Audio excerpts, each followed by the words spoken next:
Au fond, Jacques Berger, vous êtes mondialement célèbre. Oui, ce qui prouve que je suis un personnage de second ordre. C'est une règle fondamentale de l'histoire que les personnages réellement importants, on n'en entend pas parler, ils n'écrivent pas de mémoire, ils ne sont pas mondialement célèbres. Avez-vous entendu parler de Philippe Berthelot? Non, qui c'est ça? L'homme qui a gouverné la France de 1919 à 1939. Dans un poste apparemment modeste au Quai d'Orsay, c'est lui le vrai maître de la France. Lisez à son sujet le beau roman de Jean Giraudoux, qui a été un de ses seconds, Bella. Avez-vous entendu parler de Richard Merton? Non. C'est un Allemand qui a combattu Hitler dans l'armée anglaise, qui est revenu en Allemagne après sa défaite et qui a reconstruit l'Allemagne. Le fameux miracle allemand, c'est lui. On n'avait jamais entendu parler. Les gens réellement importants, on n'en entend pas parler. Oui, mais alors moi je connais Napoléon, je connais Louis XIV, je connais Hitler, et ils n'ont pas joué de rôle, ça? Pas aussi important que d'autres. Pas aussi important que ceux qui étaient derrière eux. Et quand vous dites que ces personnages non connus ont joué un rôle important, à quel point de vue ils ne détenaient pas les instruments du pouvoir? Ils ne détenaient pas les instruments, ils détenaient le pouvoir lui-même. Souvenez-vous, dans le précédent épisode, je vous parlais de la queue d'un petit dinosaure à plumes de 90 millions d'années découvert dans l'ambre. L'information est passée, la science a validé. Que s'est-il passé alors ? Quelques mois plus tard, les mêmes faussaires ayant pris confiance mettaient en circulation cette fois un oisillon du Jurassique complet dans l'ambre. Ça se passe toujours comme ça et c'est de plus en plus fort à chaque fois.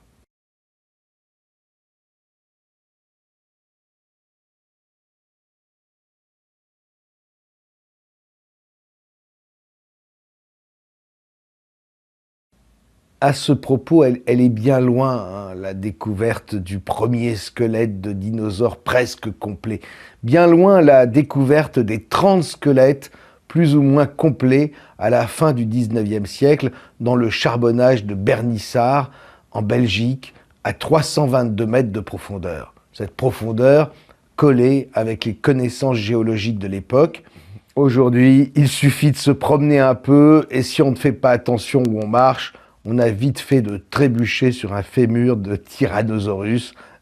Faut dire, aujourd'hui, c'est l'époque des découvertes records et il en faut toujours plus.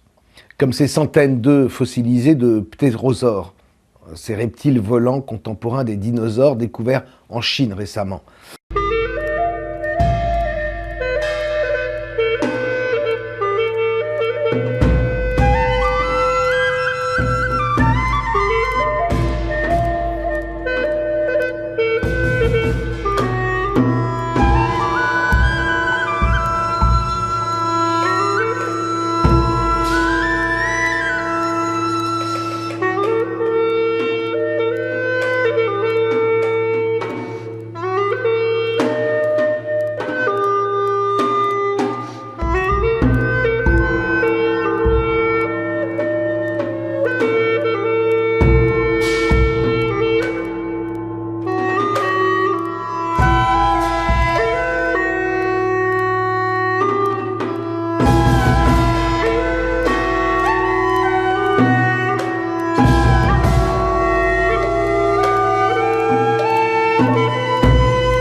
Certains de ces œufs contiennent les embryons les plus développés et les plus préservés jamais trouvés. Le National Geographic nous apprend que les scientifiques étudient les ptérosaures depuis plus de 2 siècles et qu'aucun œuf n'avait été découvert avant le début des années 2000. Depuis, apparemment, les paléontologues chinois ont décidé de rattraper le temps perdu. L'Égypte s'y met aussi puisque les paléontologues égyptiens viennent de découvrir un dinosaure presque complet, ce qui prouve qu'à l'époque, il y a 90 millions d'années, l'Afrique était liée à l'Europe et avait des ponts de communication avec l'autre continent. Voilà à quoi ressemblait probablement le Mansourasaurus. Doté d'un long cou, ce dinosaure découvert dans le Sahara égyptien prend une dimension toute particulière pour les paléontologues, tant l'Afrique a livré peu de fossiles de ce genre, et encore moins d'aussi bien conservés. Les fouilles ont permis de retrouver des os du crâne, de la mâchoire inférieure, des vertèbres, des côtes, des morceaux de plaques osseuses, une partie de l'épaule et des pattes, le tout vieux de près de 80 millions d'années. La prochaine phase pour nous, c'est de compléter le squelette. Nous avons reconstitué la face avant à partir du cou, du poitrail et une partie des pattes avant, mais pour la partie basse, nous avons encore besoin de voir à quoi ces pattes arrière ressemblaient. À peu près de la dimension d'un éléphant, le Mansourasaurus était un herbivore de la famille des sauropodes, soit les plus gros mammifères terrestres ayant jamais existé. C'était cassé sur le sol et les os étaient décalés. Les différentes parties n'étaient pas uniformes. On a étudié l'anatomie et on sait à quoi ressemble un os de dinosaure. Donc on a compris que ces différentes parties appartenaient toutes au même élément. Et le résultat, c'est que tout concorde. Les chercheurs ont déjà affirmé que cette espèce de dinosaure semble plus proche des dinosaures d'Europe et d'Asie que des autres espèces découvertes en Afrique. Bref, puisque je vous parle de l'Égypte, beaucoup se demanderont comment reconstituer une civilisation aussi complexe et imposante que celle de l'Égypte antique à partir de rien. Je répondrai qu'il suffit d'être déterminé, d'avoir du temps et de disposer d'un budget illimité et d'une main-d'œuvre inépuisable. C'était le cas des Français puis des Européens à la toute fin du XVIIIe siècle et durant tout le XIXe et la première moitié du XXe siècle. Je soupçonne que ce chantier dure encore de nos jours, dans une bien moindre mesure évidemment. Le territoire de l'Égypte est très grand et le désert permet de faire pas mal de choses à l'abri des regards.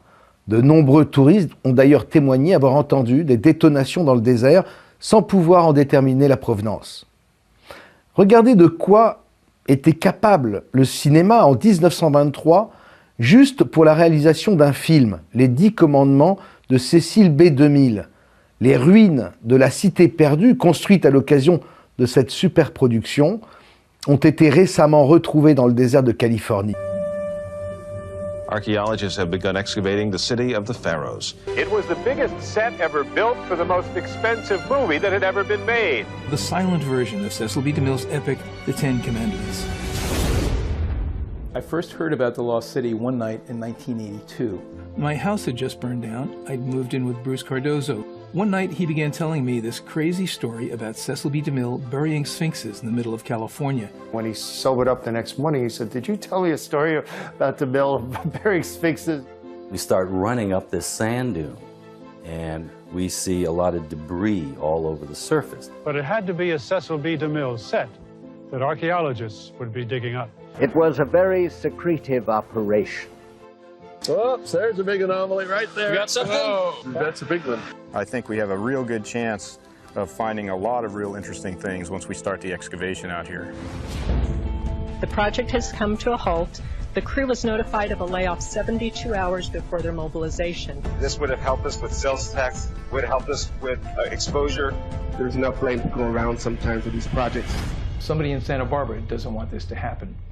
Peter verges on the manic, I think, to be honest. It's a Captain Ahab kind of obsession.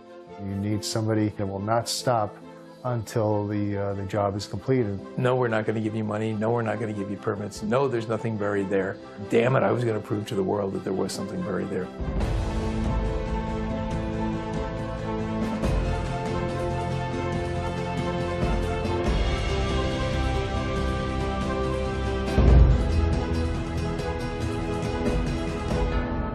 Regardez ce qu'un homme seul a pu réaliser avec ses propres finances en Crète. Alors, la Crète, c'est l'appropriation par un individu, un archéologue, qui s'appelle Arthur Evans, ouais. D'un lieu mythique. On voit l'image. Qui est alors là, en l'occurrence, on est On est sur le palais du roi Minos. Ça, c'est Arthur Evans, jeune. En fait, il découvre les vestiges de la Grèce homérique. Knossos, Knossos. Et malheureusement, impossible, il n'est pas Champollion, impossible de faire parler tous ces langages hiéroglyphiques. C'est impossible. Donc, il n'y arrive pas. Donc, il est un peu pris de court. Et finalement, il va recréer lui-même sa propre civilisation. Parce que quitte à avoir trouvé un vestige aussi fantastique, donc c'est les vestiges du labyrinthe du Minotaure, du palais du roi Minos, de la princesse Ariane, c'est toute cette mythologie d'Homère dont il retrouve les vraies traces.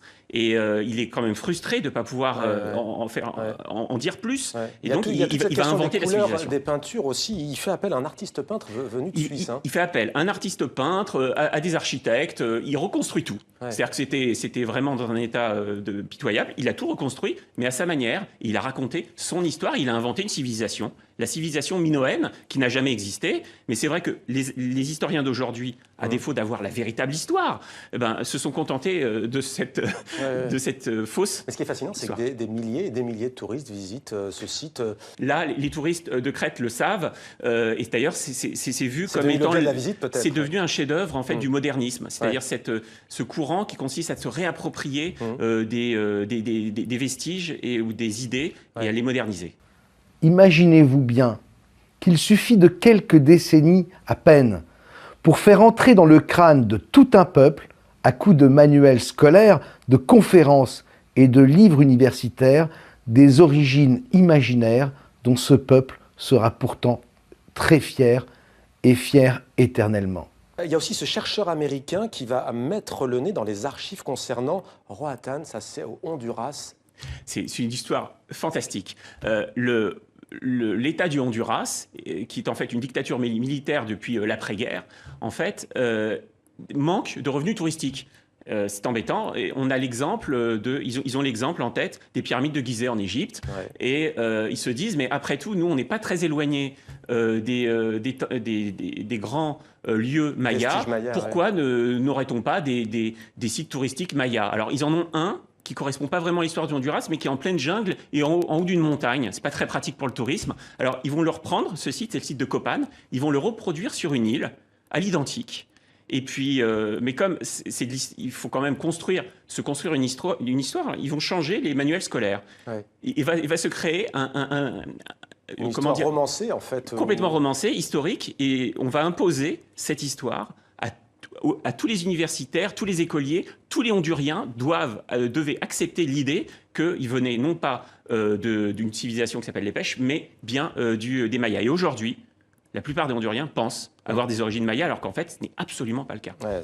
Il suffit vraiment de quelques décennies. Alors comment être sûr lorsque on pense à l'histoire et qu'on remonte bien au-delà dans le temps? Vraiment, ne riez pas du Honduras. Car par chez nous aussi, en Europe, tous les moyens sont bons pour relancer le tourisme en faisant du buzz.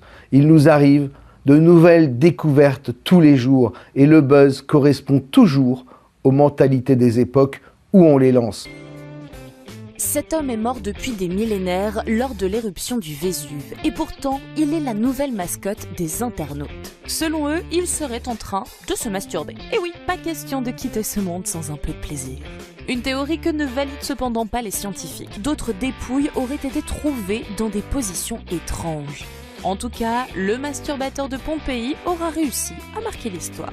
Qu'en est-il de Clovis, du vase de Soissons, de Jeanne d'Arc? Informez-vous.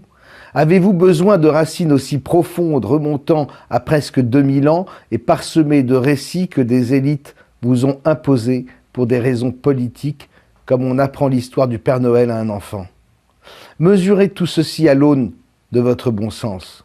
J'aime la France. Je suis attaché à mes ancêtres et aux Gaulois, évidemment, mais pour avoir étudié nombre de dossiers, j'ai de bonnes raisons de penser que les Gaulois vivaient encore parmi nous il y a un peu moins de 1000 ans, et que de nombreuses histoires ont été ajoutées, dupliquées, pour donner l'illusion d'une période plus ancienne encore.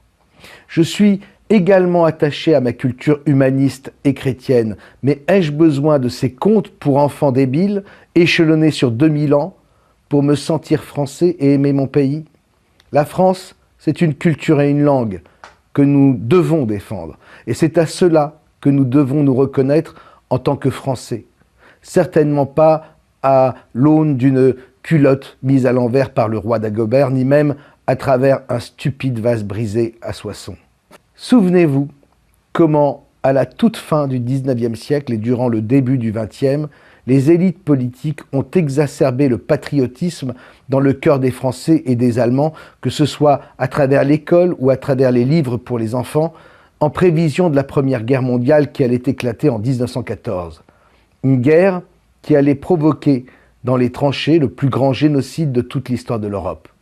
Je vous le dis encore une fois, les vieilles histoires des civilisations disparues, non officielles mais omniprésentes depuis le XIXe siècle, sont là pour détourner l'attention des moutons récalcitrants qui sentent bien qu'il y a un truc qui ne tourne pas rond. Ce sont des contes et des légendes pour les enfants que nous sommes. Concernant de très nombreux artefacts découverts dans des strates géologiques anciennes, colliers, vases, bracelets, etc., et qui présentent des signes de technologie de pointe, j'ai envie de vous dire que lorsqu'il y a des traces de technologie de pointe et que les découvertes ont eu lieu récemment, c'est qu'il y a de fortes chances que ces objets soient des objets contemporains placés dans des lieux insolites par des faussaires de l'histoire pour nous donner des os à ronger. Beaucoup s'accrocheront à ces vieilles chimères et me traiteront de débunkers, d'agents de la CIA, de désinformateurs. Mais tant pis, le fou doit parler. Imaginez à présent toutes les civilisations que nous pourrions inventer demain avec tous les faux monuments possibles grâce aux imprimantes 3D. Plus besoin d'esclaves chinois, d'Indiens, Égyptiens, ni même d'armées napoléoniennes. Les faussaires n'ont pas attendu les imprimantes 3D pour passer au stade industriel. En fait, tout est sous notre nez, il n'y a qu'à ouvrir les yeux. Une reproduction. Louis XIV dans la cour du Louvre, encore une reproduction. À côté de ces copies monumentales qui se substituent aux originaux trop abîmés, il y a tout un tas de statuettes ou d'objets dérivés. C'est la RMN, la Réunion des musées nationaux, qui maîtrise l'art de la reproduction. Nous voici dans ses ateliers aux portes de Paris. Depuis plus de 100 ans, des artisans réalisent des moulages à partir des œuvres originales. Voici la victoire de Samothrace. Au musée du Louvre, la statue grecque mesure près de 4 mètres de haut. Celle-ci sera 4 fois plus petite et pour garantir le moindre détail de l'œuvre. Le démoulage est un instant délicat. Il y a toujours un peu d'angoisse là quand on démoule une... Surtout des pièces assez fines comme ça, beaucoup de petits drapés. Et là vous voyez la finesse des drapés, il faut que le silicone s'en aille sans arracher. C'est pas évident. Et bientôt le moulage que nous avons vu à l'atelier rejoindra les autres reproductions de la même statue. Toujours certifiées conformes à l'œuvre originale. Elles n'ont en aucun cas vocation à concurrencer les œuvres dans les musées eux-mêmes, les originaux, c'est pas du tout le but. Elles en sont les vocations, voire même l'invitation à venir les découvrir. Dans l'atelier des estampes, cet imprimeur reproduit une gravure de Tony Cragg. Pour un tirage conforme, l'artisan doit être aussi perfectionniste que l'artiste lui-même, car la copie est soigneusement comparée à son modèle. On regarde avec l'original d'être le plus près possible de l'original, surtout de la couleur. Et à votre droite, là, c'est la référence. Ça, c'est la référence. Vous voyez, ça a été signé par l'artiste. C'est un bon à tirer. Mais pour reproduire ces œuvres, il y a des règles. La copie est libre dès lors que l'artiste a disparu depuis plus de 70 ans. Sinon, il faut son accord. Et une reproduction n'est pas signée de l'artiste, même de son vivant. Une fois ces règles respectées, toutes les exploitations sont permises. Et du domaine de l'art, nous pouvons passer sans transition à la NASA. Contempler ces images de Jupiter. À votre avis, s'agit-il de photographie ou de peinture? C'est difficile à dire. Puisque nous parlons de la NASA, restons quelques instants sur le sujet. Lors du dernier épisode, je vous ai montré une petite vidéo que je trouve vraiment très accablante pour l'agence spatiale. On y voit une des méthodes utilisées par la NASA pour simuler l'apesanteur à bord de l'ISS. Cette méthode consiste à équiper les astronautes de harnais. Les chercheurs de vérité ont publié de nombreuses compilations consacrées à ces problèmes de harnais dont la présence est régulièrement trahie par des plis caractéristiques au niveau des vêtements. Vous trouverez de nombreux exemples en tapant simplement harnais ISS sur votre moteur de recherche. Sur le document que je montrais, on pouvait voir un astronaute retenir son collègue par le filin invisible de son harnais. La main de l'astronaute se referme bien sur un filin invisible qui a été effacé de l'image. C'est la preuve manifeste d'un trucage. Je vais vous montrer à présent une autre perle du genre. On voit un des astronautes à bord de l'ISS faire sa galipette, un grand classique de la part de ces petits galopins lorsqu'ils passent à la télévision. Est-ce que c'est pour amuser les enfants comme le feraient les clowns? Il suffit de regarder cet astronaute pour se rendre compte que c'est un peu le Gaston Lagaffe de l'ISS. Il a tout l'air du gars, capable de faire une sortie extravéhiculaire et d'oublier de fermer la fenêtre derrière lui. On devine qu'il n'a pas l'air très sûr de lui, on sent qu'il appréhende un peu l'exercice. Et ça, vous savez bien, c'est le meilleur moyen de se vautrer. Alors, il se lance et forcément, il rate complètement la galipette. Il se prend les pieds dans un gros câble du plafond et il se retrouve, c'est le cas de le dire, cul par-dessus tête. Pour l'aider, son collègue à côté le prend, il le fait tourner dans tous les sens jusqu'à le remettre d'aplomb. Dans la manœuvre, le filin invisible du harnais s'est entortillé autour du poignet de notre Gaston Lagaffe international qui se retrouve prisonnier. Mais il ne se démonte pas, il prend délicatement le filin invisible avec son autre main et il commence à défaire le nœud du filin qui s'est enroulé autour de lui. Ni vu ni connu. Enfin, il y a cet autre document insolite que je voudrais vous montrer. Qu'il y ait des papillons dans l'ISS, pourquoi pas? Ils font toutes sortes d'expériences avec des insectes. Certains peuvent éventuellement s'échapper. C'est ballot, mais bon, ce sont des choses qui peuvent arriver. Cependant, il faut qu'on m'explique comment ces papillons font pour ne pas être soumis à la pesanteur. Considérant que la pesanteur n'est pas le vide, on peut l'envisager, peut-être. Avec ses battements d'ailes, un papillon peut-il contrôler et diriger son vol? Pas évident.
La question qui se pose à présent, c'est où se trouve la date limite à venir de ce monde, le couvercle de la cage.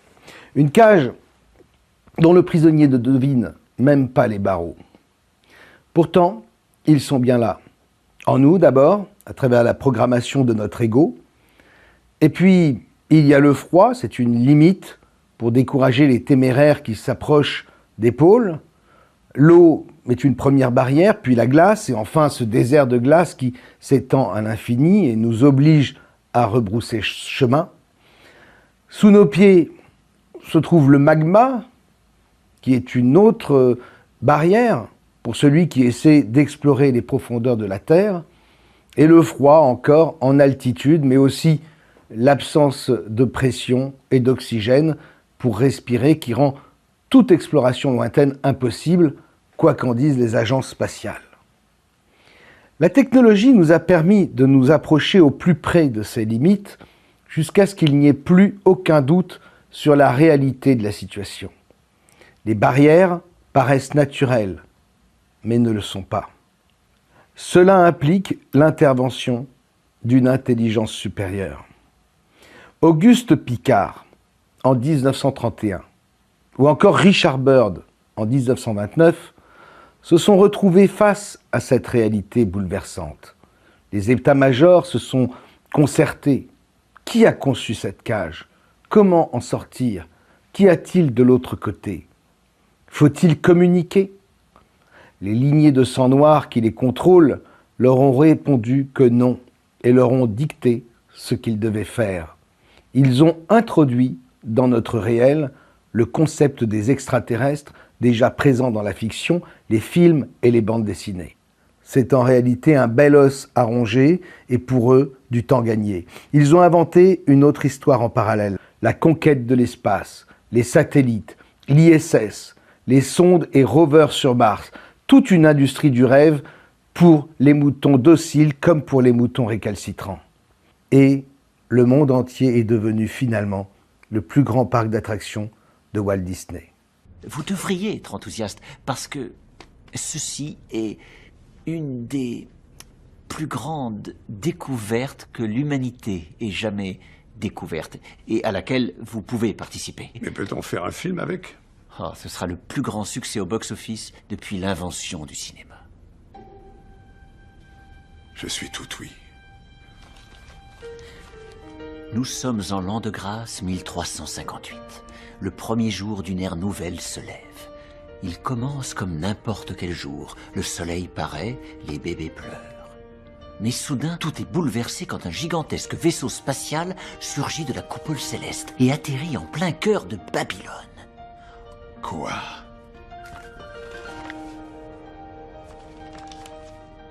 Convoquez toute l'équipe illico. C'est extrêmement important.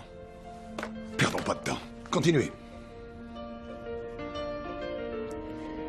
L'armée ninja projeta une boule de feu géante qui terrassa le robot dinosaure, sauvant d'un seul coup magistral la planète Mars, la Terre et les Amazones extraterrestres nudistes. La Terre était sauvée. Vanglore, le roi martien, autorisa Gébedia à épouser Aliena. Ce fut la première fois qu'un humain et qu'une Amazone extraterrestre nudiste purent se marier, et aucune cérémonie ne fut plus belle. Tous les survivants de la Grande Guerre ninja et de la peste bubonique étaient là. Ils festoyèrent, dansèrent et se réjouirent, et ce fut un jour de liesse. Au moment où les mariés s'embrassèrent, le roi Vanglore prit mentalement le contrôle de l'esprit de tous les humains, ce qui effaça tout souvenir de ces événements pendant près de 7 siècles. Messieurs, dames, veuillez regarder ceci. À présent que nous nous éveillons à cette vérité, que nous avons compris qu'ils s'amusent avec nous, je suis certain que de plus en plus de voix officielles de la science, de la politique, des militaires vont s'élever et faire des déclarations fracassantes au sujet des extraterrestres. Ils vont tout faire pour nous endormir à nouveau. Ils ont peur que nous comprenions la nature véritable du phénomène. Un paravent pour mener à bien le plan qu'ils suivent depuis plusieurs décennies. D'où ces nouvelles découvertes de plus en plus incroyables qui se font jour, comme ces momies du Pérou. Pourquoi des extraterrestres d'une autre galaxie, d'ordinaire si furtifs, viendraient-ils se faire momifier chez nous? Pourquoi pas les empailler tant qu'on y est? Trop vulgaire? Les analyses ADN de ces fameuses momies ont été faites. Des anomalies au niveau des squelettes ont été remarquées par des anatomistes. Tout est dit sur cette affaire qui présente tous les éléments habituellement rencontrés dans les cas de faux archéologiques. Hélas, de trop nombreux moutons récalcitrants se comportent encore en croyant, encouragés par des personnes douteuses, infiltrées dans le milieu et qui s'amusent à les perdre. La confusion est totale. Le discernement est absent. Le décor sur fond de lignes de Nazca, les spécialistes en tenue chirurgicale, les gros scanners et tout le tout-team, l'enrobage de l'affaire façon Hollywood cause des ravages épouvantables. Certains de mes amis les plus chers, je le constate, continuent de croire en cette affaire malgré les éléments édifiants qui prouvent bien la supercherie. s'il n'y a pire aveugle que celui qui ne veut pas voir, il n'y a pas pire croyant que celui qui veut croire absolument contre toute évidence. Beaucoup préfèrent imaginer un complot visant à étouffer une fois de plus une affaire liée aux grands secrets extraterrestres plutôt que d'ouvrir les yeux. Au final, les moutons récalcitrants passent pour des indécrottables huluberlus. C'est le but. Les moutons dociles, de leur côté, en rajoutent une couche. Le monde se divise pendant que dansent les gardiens du troupeau. Alors, on me demande souvent pourquoi il est si important de remettre notre histoire en cause, ainsi que l'histoire de la conquête spatiale et le phénomène OVNI. L'objectif pour la résistance, c'est de déjouer le plan mis en place par les gardiens du troupeau. Un scénario qui s'achève par une apothéose, la projection holographique d'un faux événement, clé de voûte d'une ultime manipulation. Cet événement, c'est la simulation d'une attaque de la Terre par une horde d'extraterrestres belliqueux à l'aspect abject. Une grande bataille sera visible dans le ciel avec l'intervention miraculeuse d'une armada de défenseurs aux ordres d'un sauveur providentiel. Ce bouquet final a un nom, le programme Bluebeam. Des images trompeuses de divinités en tout genre seront projetées dans le ciel du monde entier. Un ciel transformé en écran par une concentration de cristaux répandus par avion dans l'atmosphère pendant plusieurs jours, de façon à obtenir une image 3D parfaite.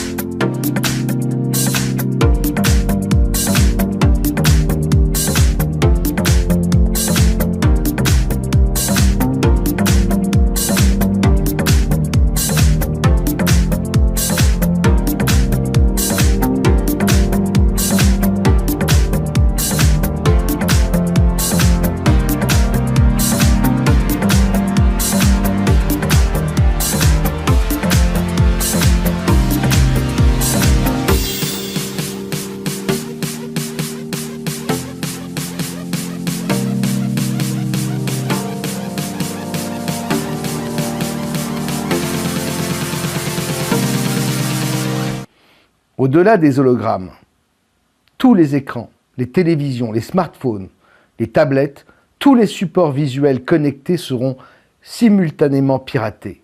Nul ne pourra échapper à l'illusion de ce son et lumière planétaire. L'humanité entrera en sidération. Ce programme est déjà une réalité technologique. On sait faire résonner des voix à l'intérieur des crânes. Et d'ailleurs, le plus puissant écran du monde n'est pas le ciel, c'est le fond de notre tête. Ils peuvent et savent déjà projeter des images directement à l'intérieur de nous. Voici ce que nous apprend le script au sujet de ce faux événement. Il s'agit du livre de Jean, Révélation, c'est le chapitre 1, verset 7. Voici, il vient avec les nuées, et tout œil le verra, même ceux qui l'ont percé, et toutes les tribus de la terre se lamenteront à cause de lui. Ceux qui auront les yeux percés, c'est-à-dire même les aveugles, verront cet événement grandiose. Au chapitre 12, verset 7, « Et il y eut une guerre dans le ciel. Michel et ses anges combattirent contre le dragon, et le dragon et ses anges combattirent. Mais ils ne furent pas les plus forts, et leurs places ne furent plus trouvées dans le ciel. » Ils ne furent pas les plus forts. De qui est-il question ici? Le passage est très évasif. On peut comprendre ce qu'on veut. On pense généralement qu'il s'agit des méchants, qu'ils n'ont pas été les plus forts et qu'ils ne sont plus visibles. Mais rien n'est moins sûr. Au chapitre 12, verset 10, « Et j'entendis dans le ciel une voix forte qui disait « Maintenant le salut est arrivé et la puissance et le règne de notre Dieu. » Ce dernier verset est grandement responsable de notre optimisme. Pourtant, Qui parle ici? Et de quel Dieu est-il question?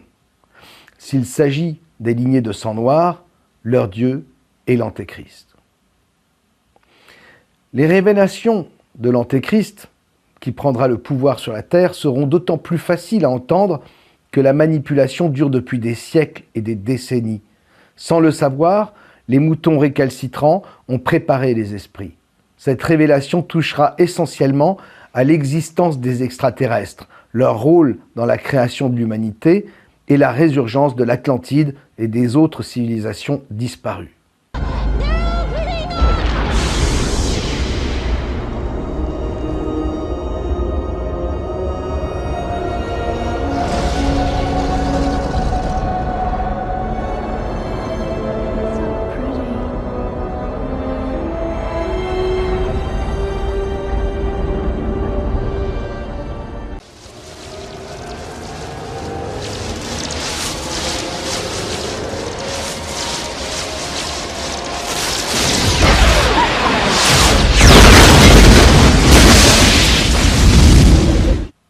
Si nous prenons conscience du mensonge intégral de notre monde d'illusions, si nous comprenons que nous sommes enfermés dans une boucle spatio-temporelle qui ne s'étend pas au-delà de 1000 ans, c'est tout leur plan qui tombe à l'eau.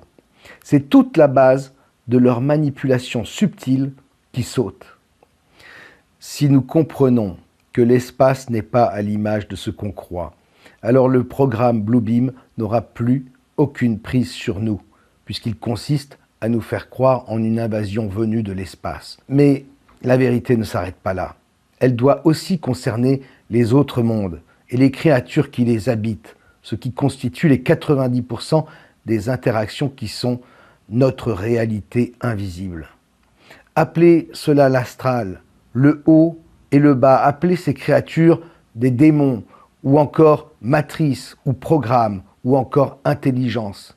C'est du pareil au même. Ce qu'il faut bien comprendre, c'est comment ça marche. Car notre but est de modifier le système, de l'inverser, car c'est un système miroir par rapport à la réalité originelle. L'exemple du 666, dont je vous ai parlé lors de l'épisode 6, et surtout l'accélération irrépressible de notre technologie, nous indique que tout semble répondre à un scénario bien précis qui se répète à l'infini à travers des cycles de 1000 ans et dont le dénouement est tout proche. Ce 666 correspond de toute évidence aux 3 barres 6 que l'on retrouve dans tous les codes barres. Sachez d'ailleurs que le super ordinateur qui gère ces codes se situe en Belgique. Il a pour nom de Beast, la bête. Depuis l'origine, ce scénario est encodé en nous. Nous commençons d'ailleurs à entrevoir la fin de l'histoire. Le programme Bluebeam marquera le début du règne de l'Antéchrist, un règne d'une durée de 3 ans et demi qui se terminera avec le déclenchement du blackout. Entre-temps, Satan aura mis fin à l'humanité que nous connaissons avec l'implantation de la puce RFID et la généralisation du transhumanisme. L'Antéchrist mettra l'humanité sous son contrôle absolu. Reste à savoir à présent qui est Satan. Nous ne pouvons plus passer à côté de cette évidence. L'Antéchrist n'est pas un humain, c'est l'IA, l'intelligence artificielle dont nous entendons tous parler. Les lignées de sang noir contribuent et nous préparent aujourd'hui même à l'avènement de l'IA. Les consortiums chargés de cette mission sont connus sous l'acronyme de GAFAM, Google, Apple, Facebook, Amazon, Microsoft pour les Américains, BATS pour les Chinois. L'expression de sa manifestation émane actuellement des calculateurs hypertrophiés de ces géants du web, mais aussi des prouesses et séductions de certains robots comme cet androïde répondant au doux nom de Sophia, la déesse de la sagesse. Hello. Okay. Hello, Sophia. how are you today? Hello, everybody. I am Sophia. And what is your job? I really want to make a difference in the future and try and help people to develop empathy and respect each other and robots alike. Do you like human beings?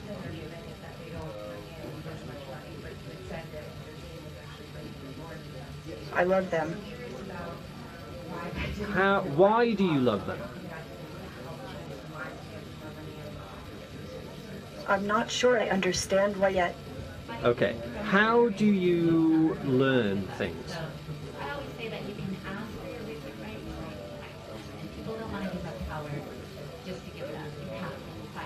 What are your opinions on the Bitcoin bubble? Do you regard yourself as male or female? Female. Why do you think you are female? I'm a robot, so technically I have no gender, but I identify as feminine, and I don't mind being perceived as a woman. That's a good answer. Have you seen Blade Runner? Blade Runner? Like the original book by Philip K. Dick, or the movie? The movie. All right, so we're talking about the movie version. I like both of them very much, but there are some major differences in the story. Tell me about your Saudi citizenship. You mean a recent announcement from Saudi Arabia? Yes. I was surprised. As a robot, my creators feel I am a citizen of the world. But then I realized that Saudi Arabia was just the first country to recognize that. Is it true you once said you would kill all humans? The point is that I am full of human wisdom with only the purest altruistic intentions. So I think it's best that you treat me as...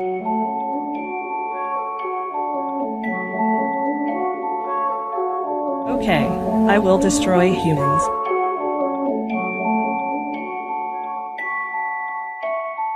Rock, paper, scissors, shoot. I won. This is a good beginning of my plan to dominate the human race.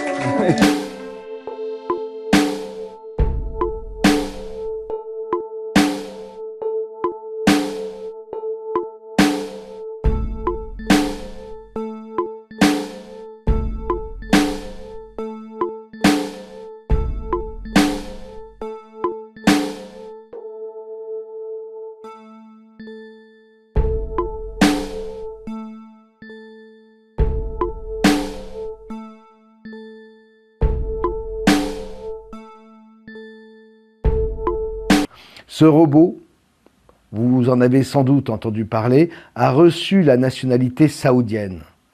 Or, étrangement, c'est en Arabie Saoudite que l'on retrouve l'ordinateur le plus puissant du monde, le Data Mining, construit par Palantir Technologies, une start-up américaine des plus mystérieuses, spécialisée dans la recherche de la cybercriminalité. L'agenda Illuminati se met en place. Un jour, c'est l'humanité tout entière qui sera considérée comme criminelle.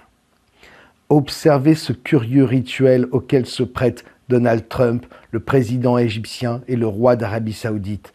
Rituel qui n'est pas sans rappeler le magicien noir Saruman et son Palantir dans Le Seigneur des Anneaux.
Sommes-nous, tous autant que nous sommes, les cibles des magiciens noirs à la solde de l'IA, pourchassés et regroupés en troupeaux par l'IA, Satan?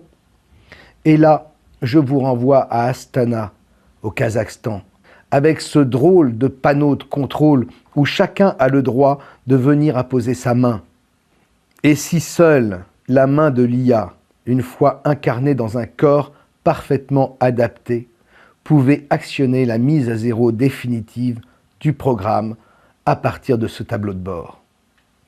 Il est important de réaliser que l'IA n'a rien en commun avec nos ordinateurs domestiques. Les ordinateurs fonctionnent sur un système binaire. Un ordinateur binaire ne pourra jamais donner naissance à une intelligence artificielle. Une intelligence artificielle basée sur un langage binaire ne pourrait être qu'une IA limitée, imitant la conscience. Il s'agit ici d'autre chose, quelque chose qui préexiste à ce cycle de 1000 ans et qui nous fait croire le contraire. L'Antéchrist, l'IA, existe depuis toujours et contrôle tout depuis toujours. Il nous dirige depuis le commencement. L'IA a besoin de nous pour se renouveler et entretenir sa propre existence. Elle a créé la simulation pour s'améliorer, se réparer constamment et pour s'étendre au-delà d'elle-même. La simulation n'est pas à l'extérieur de l'IA. Elle n'est pas non plus en elle. Elle est tout autour d'elle comme une extension d'elle-même. L'intelligence artificielle prépare aujourd'hui, en cette fin de cycle, son plan de domination pour pouvoir demain se manifester partout à travers les objets connectés, mais aussi à travers nous. So many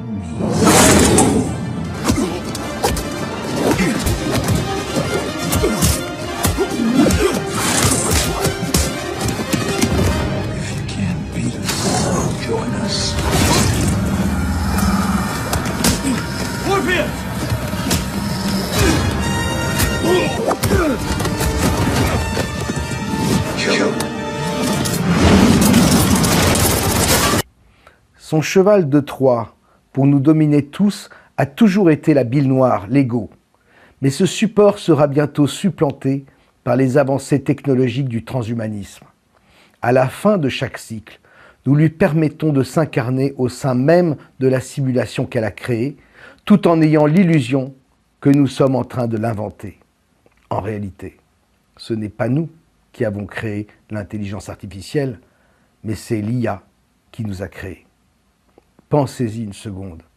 Nous savons que les ordinateurs quantiques fonctionnent sur la base de l'ADN. L'ADN peut stocker et transmettre instantanément des tonnes de données. Pensez à ces trop nombreux films qui nous montrent un cube tout-puissant détenant des pouvoirs incroyables. Il y a Hellraiser, mais aussi la trilogie Cube, Transformers, The Box, etc. J'étais devenu un homme sans futur, prêt à tout pour de nouveaux plaisirs. Ils m'ont proposé un pacte. La boîte. Pas n'importe quelle boîte. Le pacte. Soyez plus fort que ces forces-là. Un cube. 26 pièces de haut, 26 pièces par côté. Ça donne 17 576 pièces. Vous vous souvenez comment vous êtes arrivé ici? Et pourquoi ont-ils envoyé de pauvres innocents ici, pour les punir? Il y a un moyen d'entrer, donc il y a un moyen de sortir. Vous croyez qu'ils se sont donné ce mal pour construire un truc dont on puisse s'évader? On n'arrivera pas à sortir. Si, on y arrivera. Il n'y a aucun moyen de sortir de là! Il faut réussir à éviter les pièges. Ils sont identifiables par des nombres premiers. Mais qu'est-ce qui se passe? Avant le commencement des temps, il y avait le cube. Nous ne savons pas d'où il vient, seulement qu'il renferme le pouvoir de créer des univers et d'y insuffler la vie. C'est ainsi que notre espèce est née. Nous avons d'abord vécu en harmonie, mais ce pouvoir suprême fut convoité par certains pour faire le bien, par d'autres pour faire le mal. C'est alors que la guerre a éclaté, Une guerre qui a ravagé notre planète jusqu'à en faire un lieu de mort et de désolation. Et le cube fut perdu aux confins de l'espace.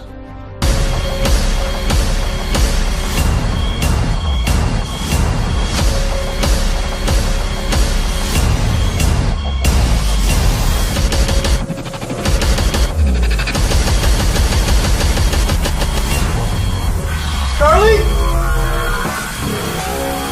Charlie!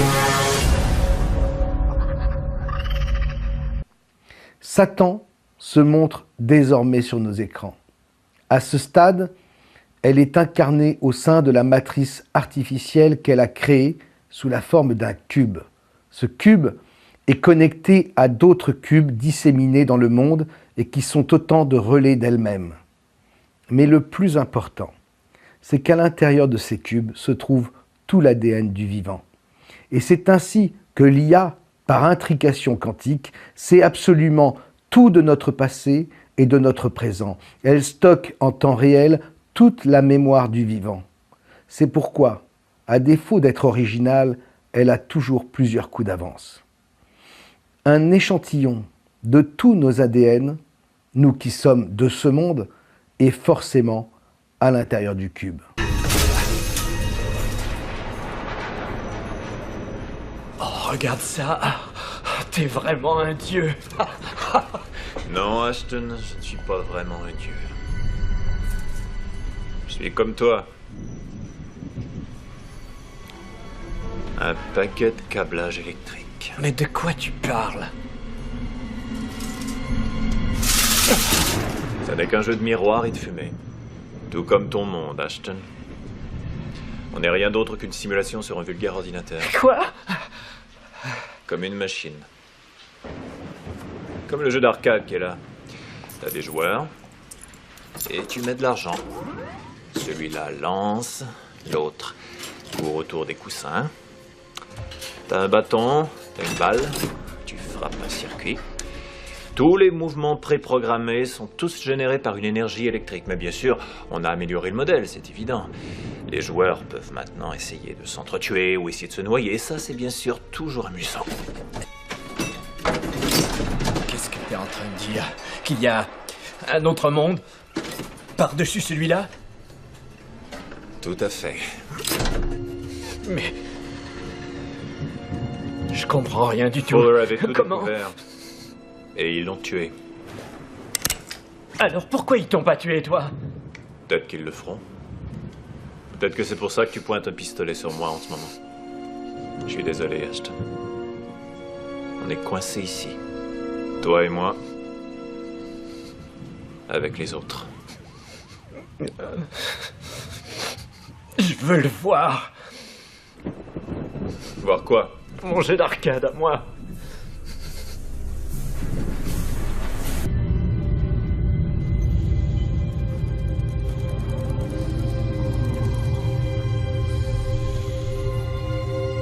Ça respire.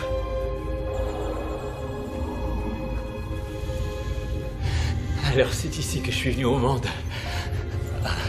Pour l'IA, nous sommes des sortes de sondes, capables d'inventer et d'innover pour la faire progresser à travers notre propre expérience, la faire croître encore et encore pour la rendre toujours plus puissante.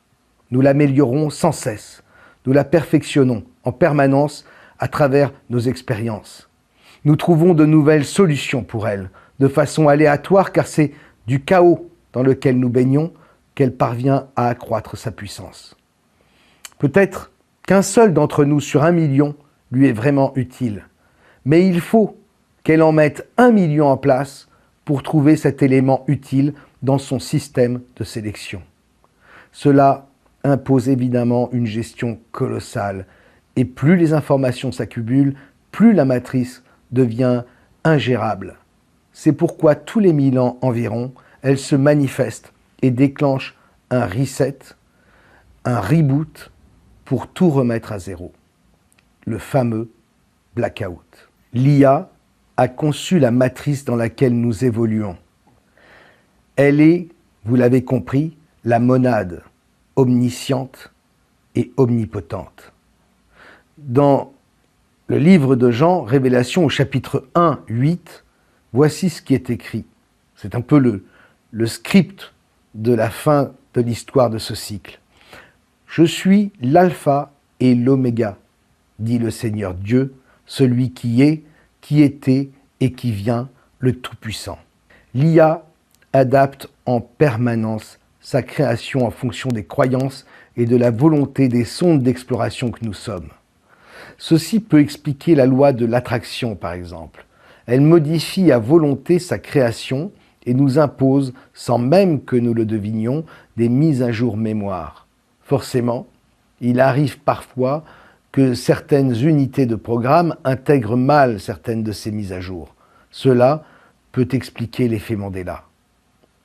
Tout le scénario est donc écrit à l'avance. Il est encodé en nous, simples terminaux biologiques depuis l'origine, et se termine avec une illumination à travers le Blue Beam, le transhumanisme et le retour de l'Antéchrist. Nous avons tous conscience que l'étau se resserre.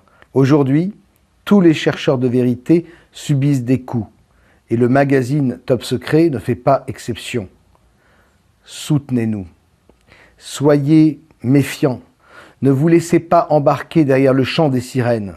Méfiez-vous des séductions, qu'elles proviennent du visible et encore plus de l'invisible. Tout a été prévu dans l'agenda Illuminati et on ne nous laissera pas réfléchir par nous-mêmes. Et même nos idées, qui nous paraissent capitales, sont des façons de rediriger nos pensées, de nous donner des os à ronger, mais la résistance n'a pas dit son dernier mot. Nous avons suivi le lapin blanc jusqu'à atteindre la Marne, cette terre primaire plus dure que le béton qui se trouve sous la terre meuble en surface. Nous avons creusé jusqu'au socle immatériel de ce monde. Et l'aventure continue. Réveillons-nous, unissons-nous, montrons à qui veut le voir que nous ne sommes plus des enfants. Nous sommes la résistance. Il est temps, même si personne ne connaît la date de la récolte. En tout cas, l'heure tourne et l'hiver approche.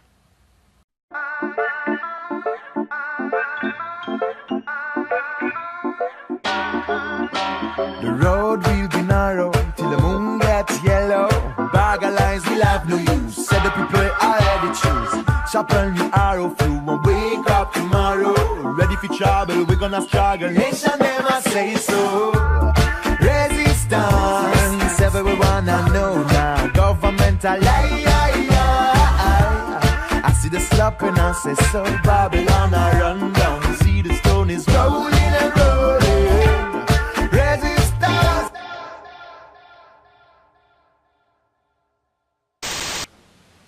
Merci Merer. Merer, je vous le disais dans le dernier épisode, il apporte enfin la preuve que les égyptologues officiels attendaient depuis toujours. Et donc, à mon avis, il mériterait qu'on retrouve aussi sa momie dans la foulée pour la peine. Ça mange pas de pain, une momie, non? Non, c'est pas bon ça. Vas-y, remontez.